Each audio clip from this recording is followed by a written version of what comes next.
নমস্কার, আমি মধুছন্দা পাল। আমার আজকের নিবেদন কবি সুজান মিঠির লেখা কবিতা বিদ্যাং দেহি। বাবা বলেছিলেন, ঈশ্বরের কাছে কেবল বিদ্যা চেয়ে নিস। আমি দু চোখ বন্ধ করে দু হাত পেতে চেয়েছি বিদ্যাং দেহি। বিয়ের রাতে আমার স্বামী আমার চোখ বন্ধ রেখে বলেছিলেন, তোমার মুখে জ্যোতি ফুটে ওঠে, শিক্ষার জ্যোতি, চেতনার আলো। তুমি আমাকে দেখো না, আমি তোমাকে দেখি যুগের পরে যুগ। বছর কয়েক পরে আমায় আদর করার ছলে গঙ্গার পাড় থেকে ধাক্কা মেরে ফেলে দেয় আমার স্বামী তার দ্বিতীয় রূপজ্যোতির তাড়নায়।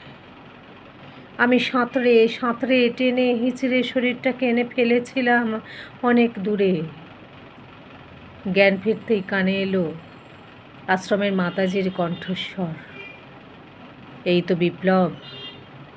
আমি উঠে দাঁড়ালাম, সারা শরীরে সাঁতার তখনও। দেবী মূর্তির সামনে দাঁড়িয়ে চোখ বন্ধ করে বললাম, বিদ্যাং দেহি, বিদ্যাং দেহি।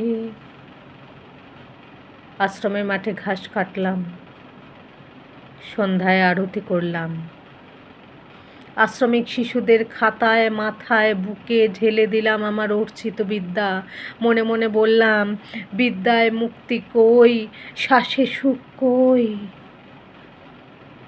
অপেক্ষায় অপেক্ষায় আরও বছর পাঁচেক। প্রশ্নটা রইল গোছানো। আশ্রমের মাতাজি গত হয়েছেন। আমি পথে পথে ছুটে গেছি, কুড়িয়ে তুলে এনেছি ফেলে যাওয়া কচি নরম প্রাণ। তাদের হৃদয়ে বাতাস দিয়েছি, ঘর দিয়েছি। সংবাদপত্রে আমার কথা ছবি জলজল করেছে রোজ। আমার স্বামী তার রূপজ্যোতি হারিয়ে ফিরে এসেছে হঠাৎ এক অপরাহ্নে। আমার কাছে কেঁদে পড়েছে। আমার শিশুরা চিৎকার করে রুখে দাঁড়িয়েছে, খবরদার, আমাদের মাতাজিকে স্পর্শ করা স্পর্ধা দেখাবেন না। আমার শ্বাসে সুখ, চিবুকে হাসি। আমার স্বামী যাবার আগে বলে গেছে, তোমার চারপাশে এত আলো, এত আলো, আমার চোখ জুড়িয়ে গেল। ক্ষমা করতে না পারো, অভিশাপ দিও না। আমি সিক্ত পোশাকে দেবী মূর্তির সামনে দাঁড়ালাম, বললাম, মাগো, মাগো, বিদ্যাং দেহি, বিদ্যাং দেহি, বিদ্যাং দেহি।